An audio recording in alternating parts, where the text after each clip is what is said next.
Today's February 22nd. Today's quote is entitled, A Powerful Mantra. Here is a powerful mantra. Whenever anything bad happens, chant the mantra. It will immediately solve the problem. It goes like this. Thank you, Krishna. Let this mantra be your guiding light throughout your life in realizing Krishna's presence and presence in all that happens to you.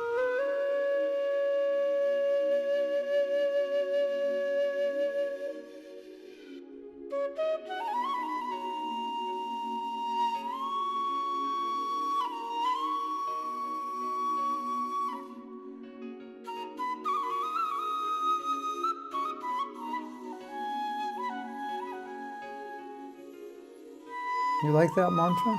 Isn't it nice? Whatever happens, thank you, Krishna. Ultimately, of course, nothing can happen without his sanction. Then you might say, but why would you say thank you if something bad is happening?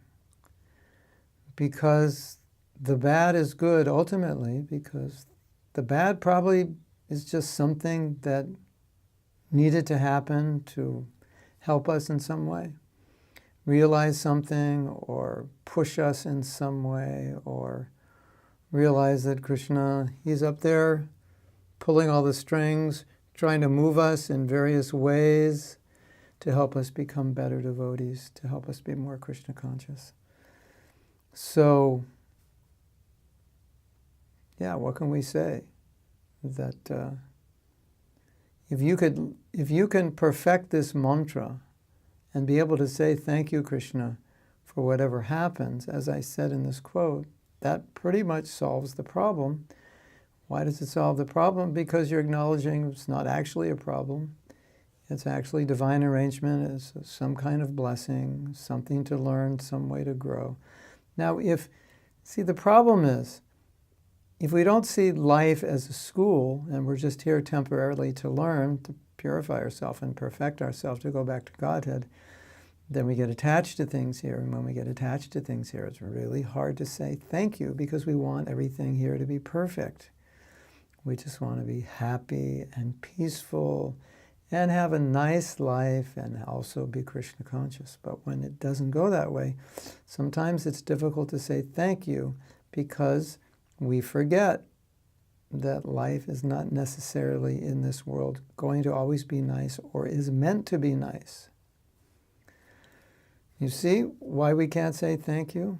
But if we are in the consciousness that this life is meant to be my last life, this is the life in which I become purified, this is the life in which I undergo tapasya, this is the life in which I learn to tolerate, this is a life in which I learn to give up the desire for sense gratification and focus totally on my Krishna consciousness and giving it to others. Then we can say thank you for whatever happens because we'll have the vision to see that whatever happens is really ultimately meant, whether we see it or not at that moment, to push us and help us and enlighten us. And that's all. So therefore, everything in this world is good. You know, Prabhupada said everything in this world is just created by Krishna for our Krishna consciousness. Although it doesn't seem that way, but directly or indirectly, everything is for that purpose. So, if you can learn to say this mantra, no matter what happens, thank you, Krishna. Even if you don't know why you're thanking him at that point, you'll figure it out. At least you should know that you will figure it out. And if you can't figure it out, when you go back to Godhead, you can say, Krishna, why did you do this? Why did you make that happen? I want to know. Hare Krishna.